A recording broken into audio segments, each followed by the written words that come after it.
شہزادی زویا اور چالاک چور کہانی ایک دور دراز بادشاہت کی ہے جہاں انصاف اور بہادری کے چرچے تھے۔ اس بادشاہت پر بادشاہ سکندر حکمرانی کرتا تھا، جو سخت مگر منصف مزاج حکمران تھا۔ اس کی ایک بیٹی تھی جس کا نام زویا تھا۔ زویا صرف حسن میں بے مثال نہیں تھی بلکہ وہ ذہین اور دلیر بھی تھی۔ شہزادی زویا کی انوکھی دنیا شہزادی زویا محل کی چار دیواری میں رہنے کے بجائے دنیا کو دیکھنے اور عام لوگوں کی زندگی سمجھنے میں دلچسپی رکھتی تھی۔ وہ اکثر اپنا چہرہ دوپٹے میں چھپا کر شہر کی گلیوں میں نکل جاتی اور وہاں کے لوگوں سے ملتی، ان کی خوشی اور غم کو محسوس کرتی۔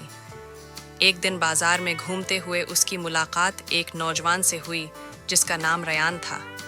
ریان ایک چالاک اور ہوشیار چور تھا، مگر وہ بڑا انسان نہیں تھا۔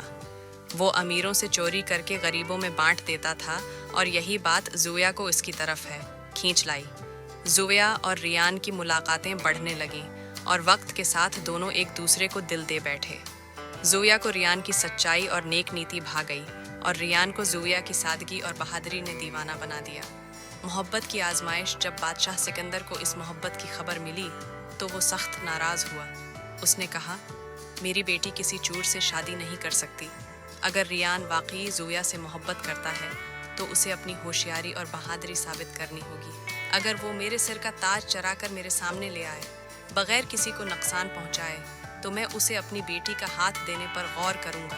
یہ شرط سن کر زویا پریشان ہو گئی، مگر ریان مسکرا کر بولا، میں اپنی محبت کے لیے کچھ بھی کر سکتا ہوں، بادشاہ سلامت کا تاج چرانا بھی، لیکن میں یہ چوری اس طرح کروں گا کہ بادشاہ کا دل بھی جیت سکوں۔ چالاک چور کا منصوبہ۔ ریان نے اپنے دوستوں کے ساتھ مل کر ایک انوکھا منصوبہ بنایا۔ رات کے اندھیرے میں جب محل سو رہا تھا، ریان نے محل میں گھسنے کا فیصلہ کیا۔ اس نے اپنے ایک دوست کو بادشاہ کے محافظ کے لباس میں بھیج دیا، جبکہ خود بادشاہ کے کمرے تک خاموشی سے پہنچ گیا۔ ریان نے بادشاہ کو سوتے ہوئے دیکھا اور سوچا، محبت میں جیتنے کے لیے عزت بھی جیتنی ہوگی۔ میں تاج تو چرا سکتا ہوں، مگر میں بادشاہ کو یہ بھی دکھاؤں گا کہ میں صرف چور نہیں بلکہ ایک بہادر انسان بھی ہوں۔ اس نے بادشاہ کے سر سے تاج آہستہ سے اٹھایا، مگر اسے لے جانے کے بجائے اس نے تاج کو بادشاہ کے سرہانے رکھ دیا اور ایک کاغذ پر لکھا، میں تاج چرا سکتا تھا، مگر میں آپ کی عزت اور زویا کی محبت کو چوری نہیں کر سکتا۔ میں چور ہوں، مگر میں بے عزتی نہیں چاہتا۔ اگر آپ سمجھ سکیں تو میں صرف زویا سے محبت کرنے والا ایک عام انسان ہوں۔ ریان۔ محل میں کہرام صبح جب بادشاہ بیدار ہوا تو اس نے تاج کو اپنے سرہانے اور کاغذ کو اپنے ہاتھ میں پایا۔ وہ حیران رہ گیا اور مسکرا کر بولا، یہ کوئی عام چور نہیں، یہ دل کا شہزادہ ہے جو میرے دل تک پہنچ گیا ہے۔ زویا نے واقعی دل کی آنکھوں سے صحیح انسان کو چنا ہے۔ محل میں یہ خبر پھیل گئی کہ ایک چور نے بادشاہ کا تاج چرا کر واپس رکھ دیا ہے اور بادشاہ کو اس چور پر فخر ہے۔ وزراء اور درباری حیرت میں تھے۔ کچھ نے ریان کو سزا دینے کا مشورہ دیا، مگر بادشاہ نے کہا، ریان نے ثابت کیا ہے کہ وہ چور نہیں، دلیر اور ایماندار ہے۔ اس میں وہ خوبیاں ہیں جو ایک بادشاہ کے داماد میں ہونی ہیں چاہیے۔ شہزادی کی خوشی اور شادی کا اعلان۔ بادشاہ نے دربار میں سب کو بلایا اور اعلان کیا، ریان نے میری آزمائش میں کامیابی حاصل کی ہے۔ میں اپنی بیٹی زویا کا ہاتھ ریان کے ہاتھ میں دینے کے لیے تیار ہوں۔ زویا خوشی سے نہال ہو گئی اور ریان کا دل فخر سے بھر گیا۔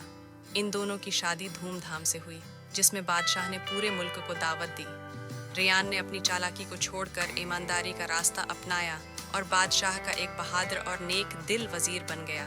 اس نے ملک میں انصاف اور نیکی کو فروغ دیا اور غریبوں کی مدد کے لیے نئی اسکیمیں بنائیں۔ ایک نیا آغاز۔ شہزادی زویا اور ریان نے اپنی زندگی خوشی خوشی گزار دی اور ان کی محبت کی کہانی نسل در نسل سنائی جانے لگی۔ ایک دن ریان نے زویا سے کہا، اگر میں نے اس دن تاج چرا لیا ہوتا تو شاید میں تمہیں کھو دیتا، مگر میں نے تمہارا دل جیت کر سکندر بادشاہ کا اعتماد پایا ہے، یہی میری اصل جیت ہے۔ زویا مسکرائی اور بولی، محبت میں عزت اور سچائی سب سے بڑی طاقت ہے اور تم نے یہ ثابت کر دیا ریان۔